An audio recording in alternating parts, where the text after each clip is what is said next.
दर्शकवृन्द, यति बेला हामीसँग हुनुहुन्छ कृषि अर्थविज्ञ देवेन्द्र गौचन। हामीले उहाँसँग नेपालमा अहिले कोरोनासँगै आएको भूमि बैंकको अवधारणा के रहनेछ, नेपालको लागि त्यो कतिको फलदायी हुनेछ, यिनी विषयमा कुराकानी गर्नेछौँ। साथै कृषि योग्य भूमिलाई कसरी व्यवस्थापन गरेर के कस्ता योजना लिएर अगाडि बढेमा अब मुलुकले साँच्चीकै कृषि प्रधान मुलुक भन्ने नाम पनि पाउने थियो, यिनी विषयमा पनि हामी केन्द्रित रहनेछौँ। स्वागत छ यहाँलाई। स्वागत छ, धन्यवाद यो समय दिनुभएकोमा। हजुर, अहिले हामीले जुन यो कोरोना सँगै नेपालमा भूमि बैंकको अवधारणा पनि आएको छ, यसबारे चाहिँ के भन्न चाहनुहुन्छ तपाईले? यो अहिलेको नयाँ बजेटमा भूमि बैंकको कुरा आएको छ, जुन चाहिँ निकै राम्रो कुरा छ। किनभने भूमि बैंकको मुख्य उद्देश्य भनेको अब भूमिहीनलाई हैन, जग्गाबाट विमुख भएका अथवा युवा शक्तिहरूलाई कृषिमा भूमिमा पहुँच गरेर आबद्ध गराउने र अहिले भएका बाँझो जमिनलाई उपयोगमा ल्याएर कृषि उत्पादन र उत्पादकत्व बढाएर कृषिमा अब केही रोजगारी सिर्जना गर्न सकिने र कृषिको विकास, समग्र विकास गर्न सकिने भन्ने उद्देश्यले आएको हो हैन। र अब भूमि बैंकको अर्को कुरा के छ भने, मुख्य अब यो अहिलेको समस्या भनेको के देखिन्छ भने, हामीसँग एकातर्फ झन्डै 1/3 जमिन बाँझो छ, खेती योग्य जमिन खेती नगरेर बाँझो छ यो जुन भूमिमा हैन, भूमिको उपयोग भएन भने अर्कोतर्फ हाम्रो लाखौं युवाहरूको श्रमको उपयोग भएको छैन, उहाँहरू बेरोजगार हुनुहुन्छ। र त्यसमा भएका पनि हाम्रो कृषिमा आबद्ध जुन हामीले 65% जनसङ्ख्या आबद्ध छ भनेका छौँ, उहाँहरूको पनि श्रमको पूर्ण उपयोग छैन, उहाँहरू अर्ध बेरोजगार, कृषिमा पूर्णकालीन रोजगारी छैन। त्यसकारण यो एउटा श्रमको र अर्को भूमिको उपयोग, श्रमलाई भूमिसँग जोडेर कृषि उत्पादन र उत्पादकत्व वृद्धि गर्ने र रोजगारी सिर्जना गर्ने हिसाबले यो निकै राम्रो कुरा देखिन्छ। हजुर, यो कोरोना सँगै यो भूमि बैंकको अवधारणा पनि आयो। विगतको वर्षमा पनि भूमि बैंकको चर्चा चलेकै हो, तर पनि त्यो सेलाएर गयो। अब चाहिँ कार्यान्वयनमा कतिको सहजता देख्नुहुन्छ यहाँले? अब यो भूमि बैंकको कार्यान्वयन चाहिँ अब समस्या नै छ, किनभने अहिलेको एउटा मुख्य कुरा भनेको भूमि बैंकलाई कार्यान्वयन गर्नलाई ब्याङ्क जस्तै बनाउनु पर्यो हैन। त्यसमा चाहिँ भूमि जुन चाहिँ भूमिको सामूहिक उपयोगिता नहुने अब बाँझो भएका जमिनलाई लिजमा दिएर भूमिमा हैन ब्याङ्कमा राख्ने र जसले भूमिको आवश्यकता जसलाई पर्छ अथवा भूमिहीन किसान अथवा युवाहरूले ब्याङ्क मार्फत लिजमा लिएर उपयोग गर्नु पर्यो हैन। त्यसको लागि स्पष्ट रूपमा अब कार्यान्वयन गर्ने कार्यविधि, निर्देशिका, गाइडलाइन्सहरू बनेको छैन, बन्नुपर्छ। र त्यसमा पनि अब फेरि भूमि बैंकले अब एउटा समस्या के छ भने, यो कम्पनी मोडेलमा जाने कि सहकारी मोडेलमा जाने भन्ने कुराहरू स्पष्ट आउनु पर्यो।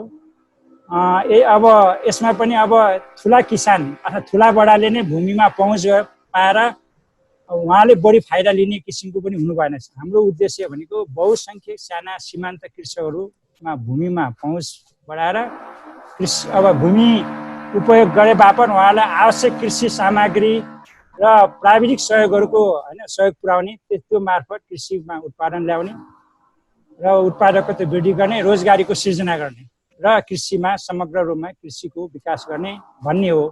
त्यसकारण यो कार्यान्वयन गर्नलाई एउटा जनशक्ति र यो खाली भूमि सम्बन्धी स्पष्ट रूपमा खाका हैन, अब कसरी बनाउने भन्ने खाले कार्यदिशा अथवा निर्देशिका कार्यविधि आउनुपर्छ र जनशक्तिको पनि विकास हुनु पर्यो। यसै गरी सर, नेपालमा कति जति जग्गा, कुन कुन ठाउँमा कस्तो उत्पादन हुने खालको जग्गाहरू चाहिँ रहेको पाउनु भएको छ यहाँले? हैन, अहिले यो त्यो खाले अझै हामीले के छ भने, अहिलेको नेपालको भूमि उपयोग एउटा नीति छ, त्यसले नेपाललाई यो सबै भएका जमिनलाई 7 भागमा बाँडेको देखिन्छ। कृषि योग्य भूमि हैन, वनको लागि, अब घर बनाउने सेटलमेन्टको लागि हैन, रिक्रिएसन पार्क भनेर छुट्याएको छ। त्यस्तै गरेर अहिलेको नयाँ भूमि ऐनले पनि अब 10 भागमा बाँडेको भन्ने छ हैन। त्यसकारण अब कृषि योग्य भूमि भनेर त्यो म्यापन चाहिँ स्पष्ट रूपमा अझै आएको छैन। हामीसँग अहिले नक्सा छ, तर त्यसलाई पुरानो छ हैन, एकदम अब 1986 को। अब यसलाई हामीले यो ल्यान्डको स्पष्ट रूपमा म्यापिङ गर्ने, त्यस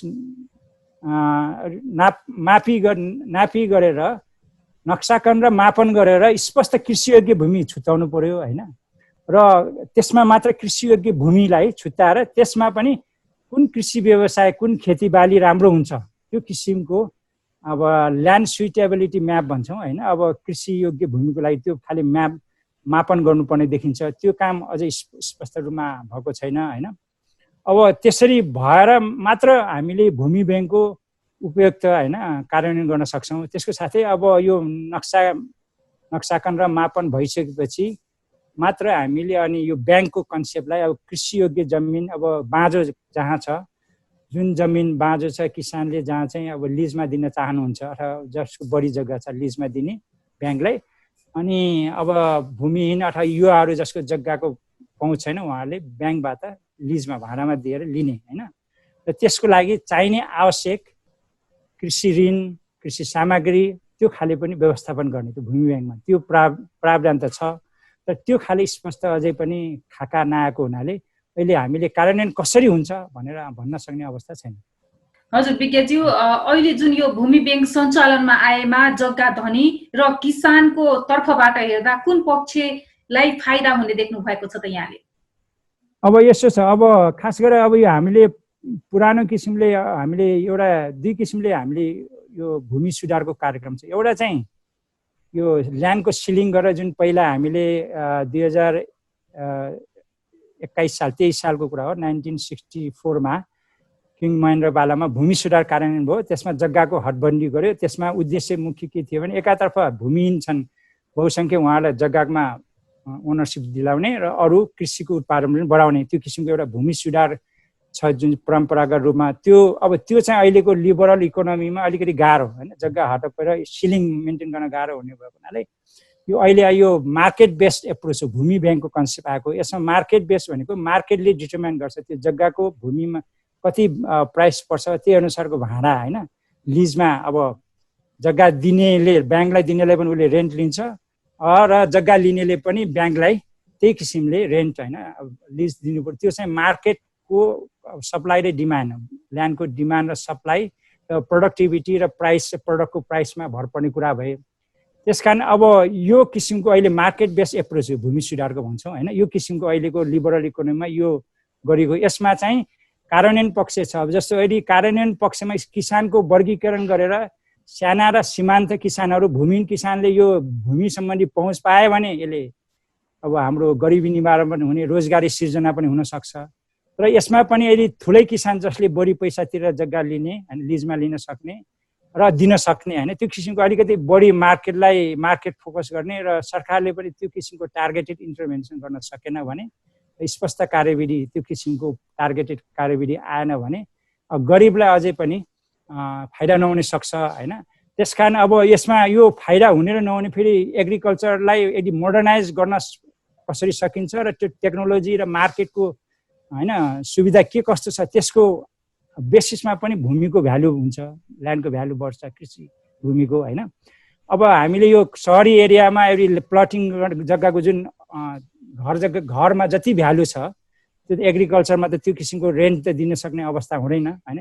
अब सहर एरियामा हाई भ्यालु भएका ल्यान्डलाई अब ठुलाबडाको अब सम्पन्न व्यक्तिहरूको पहुँच हुनसक्छ। साना किसानले हाई रेन्ट तिरेर जग्गा लिजमा लिन सक्ने अवस्था नहुन सक्छ। त्यसकारण यसमा कार्यान्वयनको पक्ष छ र नेपाल सरकारले अहिले बजेटमा 300वटा स्थानीय स्तरमा यो भूमि ब्याङ्क ल्याउने त्यसमा पनि के भनेको छ भने अब 50% जति सङ्घीय सरकारले त्यसमा सेयर राख्ने र प्रादेशिक सरकारले 30% र स्थानीय सरकारले 20%।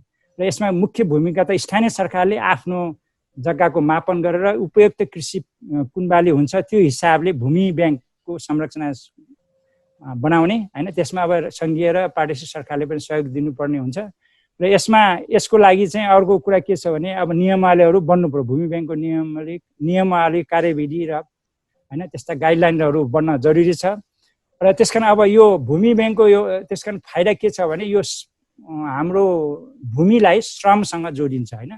यो खेर गएको उपयोगमा नआएको भूमिलाई र उपयोगमा नआएका श्रम शक्तिलाई जोडेर उत्पादन बढाउने र त्यसमा उपयुक्त प्रविधिको पहुँच पुऱ्याएर होइन ओभरअल कृषिको उत्पादन बनाउने उत्पादकत्व बढाएर कृषिमा रूपान्तरण ल्याउने र रोजगारी सिर्जना गर्ने र र गरिबी निवारण गर्ने भन्ने उद्देश्यले यो आएको हो। त्यसकारण यसमा कार्यान्वयन पक्षमा अब राम्रोसँग ध्यान दिनुपर्ने देखिन्छ। अहिले यो जुन भूमि बैंक सञ्चालन आउने कुरा गरिरहँदा चाहिँ कृषकहरूले कसरी बुझ्ने, भूमि बैंक भनेको के हो, कृषकहरूलाई सरल भाषामा बुझ्नको लागि चाहिँ कसरी सहजता रहन्छ त? अब कृषकहरूलाई सरल भाषामा बुझ्दाखेरि जस्तो हामीले एउटा ब्याङ्कमा हामीले पैसा राख्छौँ, हामीले अब जस्तो बढी पैसा हामीले यदि फिक्स डिपोजिटमा राख्ने कि होइन अब सेभिङमा राख्ने कि अब अलिक ब्याज पाउँछ भनेर हामी पैसा राख्छौँ र हामी पैसा नहुनेले ब्याङ्कबाट पनि हामीले केही होइन कति इन्ट्रेस्ट रेट ब्याज दरमा पैसा लिने होइन लोन लिने भनेर गर्छौँ नि। त्यस्तै किसिमले यो भूमि ब्याङ्कको कन्सेप्ट पनि यो ब्याङ्कै हुनसक्छ वा त्यस्तै खालि ब्याङ्कको संरचना हुनसक्छ। त्यसमा अब जसले आफू खेती गर्न अब सक्दैन, जनशक्ति छैन, अब हामी धेरै जग्गा बाँझो छ होइन, अब त्यो जग्गालाई ब्याङ्कमा दिने होइन, बुझाउने, त्यो लिजमा दिने भाडामा। अब त्यस बापत त्यो हामीले फिक्स डिपोजिटमा पैसा राखे जस्तै ब्याङ्कमा केही वर्ष कति वर्ष राख्न चाहिन्छ राख्ने, त्यो बापत हामीले फिक्स डिपोजिटमा पैसा जति पाउँछौँ त्यस्तै किसिमले ब्याङ्कबाट पनि त्यो जग्गाको त्यो बेलाको मार्केट त्यहाँको स्थानीय भ्यालु अनुसार होइन त्यसको रेन्ट अथवा होइन भाडा लिने। र अब भूमिहीन र अथवा युवाहरू जसले नयाँ अब ठुलो कमर्सियल स्केलमा खेती गर्न चाहनुहुनेले त्यहाँ भएका जमिन त्यो ब्याङ्कमा कन्सल्ट गरेर त्यहाँ भएका उपयुक्त जमिन आफूलाई चाहिने नजिकका होइन छ त्यो त्यहाँ कन्सल्ट गरेर आफूले लिने र त्यो बापत त्यसको इन्ट्रेस्ट रेट ब्याङ्कमा दिए जस्तै होइन हामीले त्यो लिजमा त्यो ब्याङ्कमा पैसा होइन दिने, जमिन लिए बापत दिने। अब यो एउटा किसिमको मोडेल भयो। अर्को किसिमको मोडेल हुनसक्छ अथवा अब जसले जग्गा बढी छ कजाउने श्रमशक्ति नै छैन भने सिधै ब्याङ्कलाई बिक्री गर्न पनि सक्नुहुन्छ होइन, अनि सिधै किसानले त्यो लिजमा लिएर खेती गर्न सक्छ अथवा किनेर पनि गर्न सक्छ। त्यो मोडेल कसरी बन्छ। अर्को कुरा अहिले अब सहकारी मोडेलमा जाँदाखेरि अझ साना र सीमान्त कृषकहरूलाई भूमिहीन किसानलाई फाइदा हुन्छ कि भन्ने हिसाबले यो सहकारी मोडेलमा ब्याङ्कको व्यवस्था गरेर सहकारी मोडेलमा गयो भने अझ राम्रो हुन्छ कि त्यो ब्याङ्ककै कुरा पनि सहकारी मार्फत जाँदाखेरि राम्रो हुन्छ भन्ने किसिमका कुराहरू पनि आएको छ। त्यसको बारेमा स्पष्ट रूपमा निर्देशिका होइन अब स्पष्ट रूपमा त्यो कानुनी प्रावधानहरू कार्यविधिहरू आयो भने अब यो कार्यान्वयन गर्न सकिन्छ भन्ने हो। र स्थानीय सरकारको यसमा मुख्य रोल हुन्छ र स्थानीय सरकारलाई त्यो खाले प्राविधिक सहयोग र जनशक्तिको उपलब्धता पनि हुनुपर्ने देखिन्छ। अहिले त्यो रूपमा अहिले जनशक्ति पनि छैन होइन, त्यो खाले सहयोग पनि छैन, अब गर्नुपर्ने हुन्छ। हजुर विज्ञज्यू, अहिले हामीले यो कोभिड-19 को कारणले लकडाउन भएको समयमा पनि देख्यौँ धेरै कृषकहरूले आफूले उत्पादन गरेको उत्पादनले चाहिँ बजार नपाएको पनि अवस्था हामीले देख्यौँ। अहिले अब यो भूमि बैंकको अवधारणा आएको छ। विगतका दिनमा पनि कृषकहरूले बजार नपाएको अवस्था रहेको छ नेपालमा। सुरुमा चाहिँ बजारीकरणलाई व्यवस्थापन गर्नु कतिको आवश्यकता देख्नुहुन्छ यहाँले? अहिलेको बजारीकरण त मुख्य समस्या हो, किनभने अहिलेको हाम्रा धेरै जसो किसानहरूको के छन् उत्पादन सानो स्केलमा छ, स्काटर रूपमा छ होइन, धेरै ठाउँमा छ उत्पादन। त्यसले गर्दाखेरि अब व्यापारीहरू त्यो ठाउँमा पुग्नलाई गाह्रो छ, किनभने भोल्युम अफ प्रोडक्सन मार्केटमा पुर्याउनलाई व्यापारीलाई इकोनोमिक स्केलमा त्यहाँ लिएर अब बिक्री गर्नलाई गाह्रो छ। हामीले के भन्छौँ ट्रान्ज्याक्सन कस्ट हाई छ, ट्रान्सपोर्टेसन र ह्यान्डलिङ कस्ट हाई छ। त्यसैले उहाँहरू के गर्छ नेपाली किसानको त्यो स्काटर प्रोडक्सनलाई कलेक्सन गर्नुभन्दा इन्डियाबाट सिधै होइन उहाँहरूको फोनको भरमा इम्पोर्ट गरेर बिक्री गर्ने चलन छ। त्यसकारण यो स्काटर स्मल स्केल भोल्युममा प्रोडक्सन भएकोलाई हामीले त्यसलाई चाहिँ कसरी एड्रेस गर्ने भन्दाखेरि त्यसको कारणले नै यो बिक्री नभएको बजारको समस्या।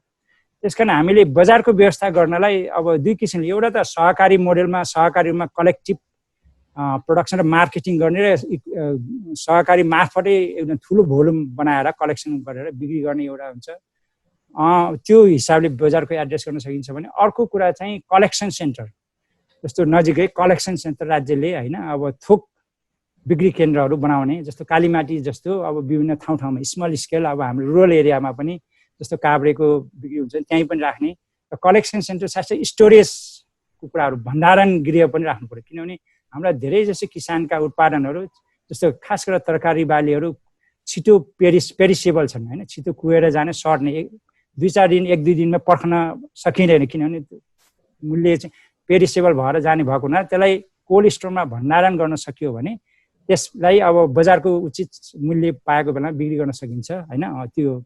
र त्यसको साथै अब सरकारले पनि के हो भने त्यो बजार व्यवस्थापनको लागि अब नियमावली मार्केट रेगुलेसन, किनभने यहाँ के छ भने मिडल म्यानहरू बिचौलियाले मन परी गरेको हैन चिटिङ गरेको ठगेका भन्ने छन्, त्यसमा नियमले मार्केटका रेगुलेसन्सहरू पनि र मोनिटरिङ गर्न सकियो भने बजारमा जुन चाहिँ अनड्यू चाहिँ मिडल म्यानले जुन बेनिफिट लिइरहेछ बिचौलियाले त्यो रोक्न सकिन्छ र किसानले पनि फाइदा हुने, हाई प्राइस पाउने र कन्ज्युमर उपभोक्ताले पनि हामीले सस्तोमा अलिक पाउने, रिलायबल पाउने, त्यो हिसाबले सहिलो बजारको व्यवस्था गर्नुपर्ने हुन्छ। र अर्को उपाय भनेको किसानहरूको क्यापासिटी बिल्ड गर्ने र उहाँको क्षमता अभिवृद्धि गरेर त्यसलाई आफ्नो उत्पादनलाई त्यहीँ प्याकेजिङ, राम्रोसँग प्याकेजिङ लेबलिङ गरेर डाइरेक्ट किसान आफैले अब यहाँ हाम्रो सुपर मार्केटहरू हैन काठमाडौँका ठुल्ठुला हैन स्टलहरू बजारहरूमा लिङ्क गराएर आफै बिक्री गर्न सक्नुभयो भने किसानहरू आएर अब डाइरेक्ट प्राइस जुन बिचौलियाले पाउने हैन चिटिङ हुने सम्भावना कम हुन्छ, किसानले सिधै आफ्नो डाइरेक्ट मार्केटिङ मार्फत ठुलो बेनिफिट लिन सक्नुहुन्छ। त्यसको लागि किसानलाई को क्षमता अभिवृद्धि गर्ने, किसानलाई बजार सम्बन्धी सूचनाहरू प्रभाव गर्ने र एग्रिकल्चर मार्केटिङ सर्भिसहरू हैन दिने। त्यसको साथै अब अहिलेको यो कोभिडको अब लकडाउन र सप्लाई म्यानेजमेन्ट डिस्टर्ब भएको बेलामा हामीले यो डिजिटल एग्रिकल्चर हैन हामीले यो इन्फर्मेसन कम्युनिकेसन टुलहरू युज गरेर मोबाइल फोनहरू, टेलिभिजन हैन अब विभिन्न मिडिया मार्फत पनि किसानलाई प्रोएक्टिभ रूपमा हाम्रो सरकारले, राज्यले, अरू सेक्टरले पनि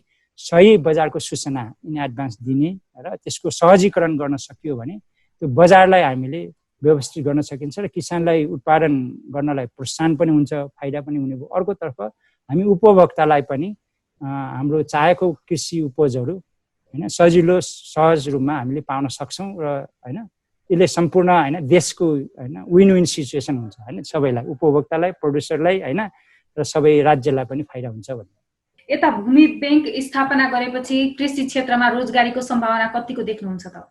अहिलेको के छ भने अहिले यो कृषि यो कोभिड-19ले कृषिलाई अब एउटा ठुलो समस्या पनि पारेको छ भने अर्कोतर्फ ठुलो सम्भावना पनि दिएको छ। किनभने अब अहिले हामीले सबैलाई यो नेपालका पोलिसी मेकर, प्लानर्सदेखि लिएर सबैलाई अब सरोकारको विषय कृषि भएको छ। कृषिमा ठुलो सम्भावना छ। अब रोजगारी जुन चाहिँ कृषिभन्दा बाहिर छन्, जुन हामीले विदेशमा हामीले काम गर्ने युवा जुन चाहिँ विस्थापित भएका हाम्रा श्रमिक युवाहरू हुनुहुन्छ र कृषिभन्दा बाहिर रहेका जस्तो पर्यटन क्षेत्र अलिकति बिग्रेको अवस्थामा छ हैन, उद्योग क्षेत्रमा विस्थापित सबै श्रमिकहरूलाई आकर्षणको केन्द्रबिन्दु कृषि भएको छ हैन। त्यसकारण त्यसको लागि एउटा अघि मैले भनिहालेँ भूमि बैंकको ठुलो महत्त्व छ, किनभने यसले रोजगारी सृजना गर्न सक्छ। किनभने एकातर्फ हामीले ठुलो 1/3 जमिनै बाँझो छ, उपयोगमा आएको छैन भन्छौँ हैन, त्यो भूमिको उपयोग हुन सकेको छैन भने अर्कोतर्फ श्रम शक्ति चाहिँ हामीले लाखौँ युवाहरू बेरोजगार छन् र हाम्रा कृषिमा आबद्ध किसानहरू पनि अर्ध बेरोजगार हुनुहुन्छ हैन। उहाँहरूलाई पनि इन्टेन्सिभ रूपमा सघन खेतीबाली गरेर हैन राउन्ड द इयर चाहिँ उत्पादन बढाएर भूमिको उत्पादकत्व बढाउने, पुँजीको पनि त्यसमा समुचित पुँजी र प्रविधिको प्रयोग गरेर हैन अब त्यसको पुँजीको पनि उत्पादकत्व बढाउने र श्रमको उत्पादकत्व बढाउने, त्यो सबै हिसाबले फाइदा हुन्छ। त्यसकारण देशको हाम्रो उत्पादकत्व कृषिमा मात्र बढ्ने होइन, राष्ट्रको हाम्रो आय आर्जन, कृषिबाट आय आर्जन बढ्ने र त्यो आय आर्जनले यो फेरि उद्योग धन्दालाई पनि त्यसले चलायमान बनाउँछ। किनभने कृषिबाट का वस्तुहरू, उत्पादित वस्तुहरू कतिपय उद्योग धन्दाको लागि एउटा चाहिँ के हो भने नहुने र मेटेरियल हो। जस्तो हामीले कृषिका फ्रेस अब जस्तो आँप अहिले हामीले धेरै सडेर गएको छैन, आँपलाई जुस, जेली, जाम बनाउन सक्यो भने अब त्यसको भ्यालु एडिसन हुने भयो र त्यसको मूल्य श्रृङ्खला मूल्य बढेर अब व्यापारीलाई, व्यवसायलाई, किसानलाई सबैलाई फाइदा हुन्छ हैन। त्यो खालि उद्योग धन्दाको पनि विकास हुन्छ। उद्योग र कृषिको लिङ्केज हैन, उपयुक्त सेक्टरल लिङ्केज हुन जरुरी छ। त्यो चाहिँ भूमि बैंक भएर मात्र हुने होइन, भूमि बैंकले उत्पादन बढाउने, अब हामीले 12 महिना सघन हैन कृषि व्यवसाय गरेर उत्पादकत्व श्रमको बढाउने र त्यसमा उचित प्रविधि र पुँजीको हैन उपयोग गराउन सकिन्छ। त्यसको साथै त्यो भूमि बैंकलाई पनि हामीले बजार, अरू यो जस्तो उद्योग र बजारसँग लिङ्क गर्न सक्यो भने मात्रै समग्र अर्थतन्त्रलाई चलायमान बनाउन सकिन्छ र उद्योगको पनि विकास हुन्छ र उद्योग विकास भयो भने फेरि कृषि क्षेत्रको पनि विकास किन हुन्छ भने उद्योगबाट विकास भयो भने त्यसको डिमान्ड हुन्छ। उद्योगलाई चाहिने र मेटेरियलको डिमान्ड चाहिँ कृषि क्षेत्रले पुर्याउने भएको हुनाले डिमान्ड क्रिएट हुन्छ। त्यो डिमान्ड क्रिएसन भएपछि अनि अब कृषि क्षेत्रलाई भूमि ब्याङ्कको प्रयोगको पनि डिमान्ड बढ्छ र त्यसमा किसानहरू युवाहरूको आकर्षण पनि कृषितर्फ बढ्छ। त्यसकारण यो भूमि ब्याङ्कलाई मात्रै होइन कि भूमि ब्याङ्कलाई पनि अरू उद्योग र अरू क्षेत्रसँग पनि समन्वय गरेर लगेर जानुपर्छ। त्यो भयो भने मात्रै हाम्रो समग्र होइन अर्थतन्त्रको विकास हुन सक्छ भन्ने मलाई लाग्छ। जस्तो भूमि ब्याङ्क सञ्चालनमा आएसँगै खेती गर्ने प्रणाली चाहिँ परिवर्तन हुन्छ कि हुँदैन? जुन परम्परागत रूपमा खेती प्रणाली छ आधुनिक रूपमा जान्छ कि जाँदैन, के हुन्छ त? अब यसो छ, भूमि ब्याङ्क भनेको एउटा संरक्षण। अब त्यसमा अब हामीले भूमि ब्याङ्कलाई मैले अघि भनिहालेँ, भूमि ब्याङ्कमा जसले जमिन अब लिजमा लिएर खेती गर्न चाहनुहुन्छ उहाँहरूलाई प्राविधिक सुझाव उचित रूपमा कृषि सामग्रीहरूमा पनि पहुँच पुर्याउनु पर्यो, त्यसमा पनि सहुलियत दिनु पर्यो होइन। भूमि ब्याङ्कको प्रयोगको लागि पनि हामीले भूमि उत्पादन कृषि उत्पादनको लागि चाहिने आवश्यक कृषि सामग्री र पुँजीको होइन कृषि ऋणको पहुँच र त्यसको साथै कृषि बिमाको, किनभने कृषि भनेको अति जोखिमयुक्त पेसा हो। यो मौसममा भर पर्ने विभिन्न रोग किरा होइन विभिन्न कारणले पनि यो मार्केटको पनि एकदम भोलाटाइल भएको हुनाले जोखिमपूर्ण पेसा भएको हुनाले कृषि बिमालाई पनि त्यहाँ लिङ्क गराउने, कृषि ऋणको पहुँच बढाउने र त्यसको साथै प्राविधिक सेवा सुझाव र कृषि सामग्रीहरूको पनि पहुँच पुर्याउनु पर्यो। त्यो पुर्याउन सक्यो भने भूमिको उपयोग पनि हुने र रोजगारी पनि सिर्जना हुन सक्छ। त्यसमा अब यो भूमि ब्याङ्कमा सकेसम्म हामीले भूमिहीन किसानहरू अथवा युवाहरू जो चाहिँ अब होइन जुन चाहिँ कमर्सियल एग्रिकल्चर गर्न चाहनुहुन्छ उहाँहरूको लागि सफिसियन्ट भूमिको एभाइलेबिलिटी सहुलियत दरमा त्यो लिजमा उपलब्ध हुनु पर्यो र त्यसमा पनि उपयुक्त भूमिको उपलब्ध हुनु पर्यो ठाउँअनुसार र त्यसमा सिँचाइ पनि जोडिनु पर्यो। किनभने हाम्रो अहिलेको सिँचाइ चाहिँ इरिगेसन चाहिँ चाहिन्छ र त्यसमा सबभन्दा ठुलो टेक्नोलोजीको कुरा हो। अब सबभन्दा हामीले प्रविधि उन्नत आधुनिक खेती प्रविधिको टेक्नोलोजिकल होइन पहुँच हुन सक्यो भने मात्रै त्यो भूमिको उत्पादन र उत्पादकता वृद्धि हुन्छ। त्यसको लागि त्यसमा प्रविधिको पनि धेरै जरुरी छ। त्यसकारण यी सबै चिज हामीले मिलाउन सक्नुपर्छ।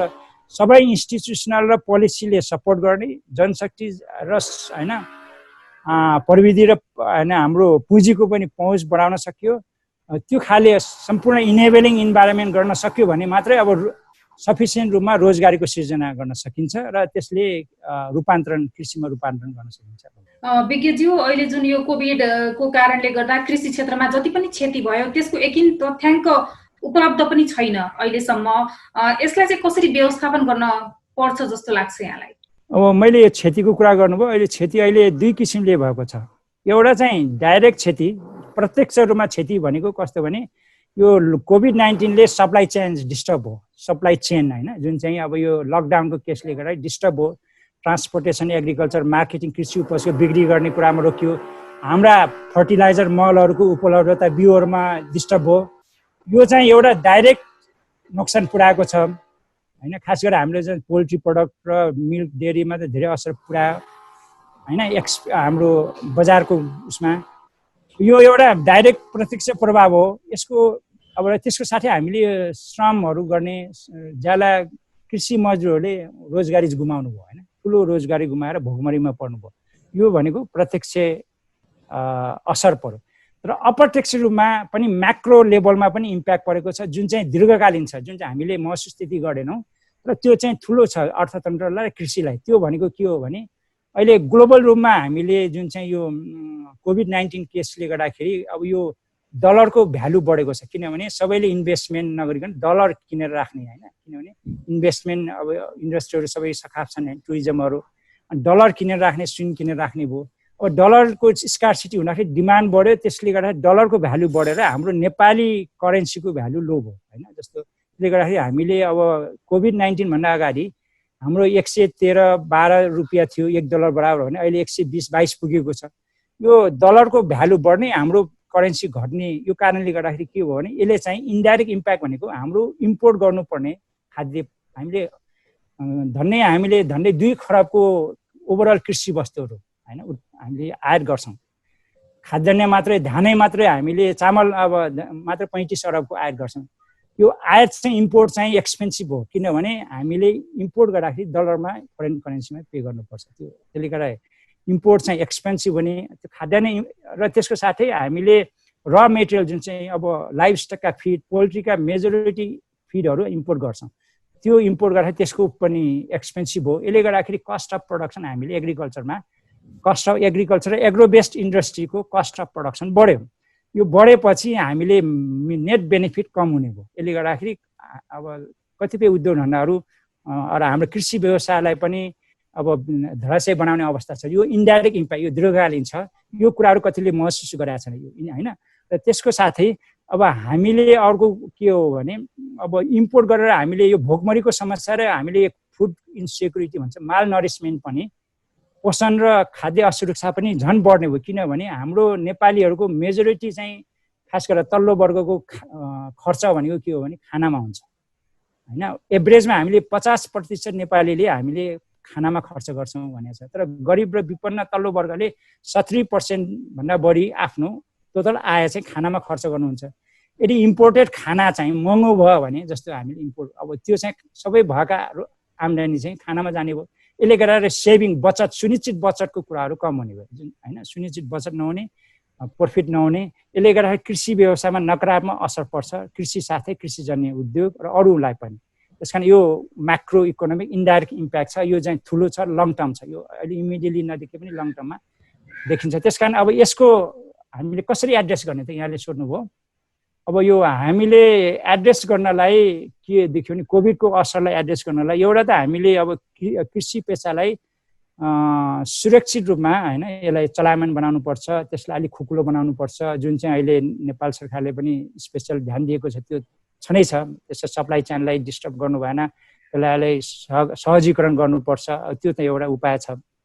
अब अर्को उपाय भनेको अब यो जुन चाहिँ इनपुटको कस्ट बढ्यो हैन त्यसको लागि हामीले यो फर्टिलाइजरको अब इम्पोर्ट त एकदम महँगो हुने भयो हैन। अब बिउको पनि पोल्ट्री फिडको पनि। त्यसकारण अब हामीले नेपाल सरकारले सुलभ रूपमा कृषि ऋणहरू दिने त्यो गर्दाखेरि कस्ट अफ प्रोडक्सनमा अलिकति घट्छ किनभने सुलभ रूपमा लोनको व्यवस्था गर्ने र ट्रान्सपोर्टेसन ह्यान्डलिङ र मार्केटिङमा पनि केही सहुलियत दिने जस्तो कोल्ड स्टोरहरूमा सहुलियत दिने। अब केही ट्याक्सहरूमा अलिकति हैन रिलिफ दिने। यो किसिमले पनि हामीले अलिकति अब कस्ट अफ प्रोडक्सन घटाएर मार्जिन दिन सक्नुहुन्छ। र अर्को चाहिँ भनेका जुन चाहिँ भोकमरीमा हुने त्यसबाट सफर हुनुभएका अब हाम्रा डेली वेजमा हैन ज्याला मजदुरी गरेर खाने वर्गलाई त खाद्यान्न एकदम महँगो भयो। फुड प्राइस त एकदम हाई हुने भयो। अब केही समयमा हुन्छ। अहिले गर्दाखेरि उहाँहरूलाई पनि अब खाद्यान्नमा राहत दिने हैन। अब त्यसमा अब केही कुरा खाद्य भण्डार मार्फत अब मिनिमम सपोर्ट प्राइसको कुरा गरेको छ नेपाल सरकारले। त्यसलाई राम्रोसँग कार्यान्वयन गर्नु पर्यो हैन। अब त्यो हिसाबले पनि जुन चाहिँ किसानको मूल्यले उचित मूल्य पाउन सक्छन्। खाद्यान्न भण्डार बजारको व्यवस्थापन र विभिन्न एरियामा मार्केटिङ र सप्लाई चेनमा चाहिँ इन्टरभेन्सन गरेर सरकारले त्यो अलिकति अब मार्केटिङ कस्ट घटाउन सक्छ हैन र इनपुट कस्ट घटाएर प्रोडक्सन बढाएर हामीले केही रिलिफ दिन सकिन्छ। त्यसको लागि आधुनिक प्रविधिको उपयोग बिना चाहिँ हामीले प्रोडक्टिभिटी सिग्निफिकेन्टली ल्याउन सक्दैन। त्यसको लागि मोडर्न एग्रिकल्चरको लागि हैन हामीले प्रविधिमा पहुँच पुर्याउनु पर्यो किसानलाई हैन। त त्यसमा पनि युवा वर्गलाई मोडर्न टेक्नोलोजी बिना युवा वर्गको आकर्षण चाहिँ कम हुन्छ। खास गरेर हामीले अब जस्तो मेकानाइजेसनमा यान्त्रिकरणमा दिनु पर्यो जोड दिनु पर्यो। त्यसमा पनि हामीले के भनेको छौँ भने युथ फ्रेन्डली अब small scale women friendly mechanisation किनभने हाम्रो धेरै जसो भूभाग पहाडी साना हैन स्मल स्केल स्टार्टर प्रोडक्सन हुने हैन भिरालो जग्गा भनेको हुनाले ठुलो ट्र्याक्टरले अब तराईमा मात्र हुन्छ। तर पहाडी एरियामा स्मल स्केल मेसिनरीहरूको प्रयोग बढाउने त्यो भनेको पेसनमा ट्र्याक्टरको कुरा मात्र होइन प्रोसेसिङमा कुरा छ हैन। अब हामीले अरू मार्केटिङको र प्रोसेसिङ स्टोरेजमा पनि हामीले मेसिनरीको युज गर्न सक्छौँ। त्यसको साथै इरिगेसनमा पनि जस्तो स्प्रिङ्कल इरिगेसन ड्रिप इरिगेसनको कुराहरू छ जुन चाहिँ इजरायलको प्रविधिहरू त्यहाँ चाहिँ पहुँच पुर्याउने, त्यो खालि आधुनिक प्रविधिमा पहुँच पुर्यायो भने त्यो प्रोडक्टिभिटी बढायो भने कस्टको कम्पन्सेसन हुन्छ भन्ने। हस् विज्ञज्यू, यहाँको समय र संवादको लागि धन्यवाद। यहाँलाई पनि धन्यवाद, समय दिनुभयो होइन, केही मेरो कुरा होइन राय राख्न दिनुभएकोमा यहाँ सम्पूर्ण होइन बिजनेस प्लस परिवारलाई धन्यवाद। दर्शकवृन्द, हामीसँग हुनुहुन्थ्यो कृषि अर्थविज्ञ देवेन्द्र गौचन। हामीले अब आउन लागेको जुन यो भूमि ब्याङ्कको अवधारणा छ, यो नेपालमा कसरी यसलाई प्रयोगमा ल्याउन सकिन्छ, यसबाट हुने फाइदाहरू लगायतका विषयलाई समावेश गरेर हामीले कुराकानी गरेका छौँ। हामी कार्यक्रममा फेरि पनि अर्थतन्त्रका विभिन्न क्षेत्रहरूको विषयमा जानकारी लिएर उपस्थित हुनेछौँ। कार्यक्रममा पालो भएको छ विश्रामको।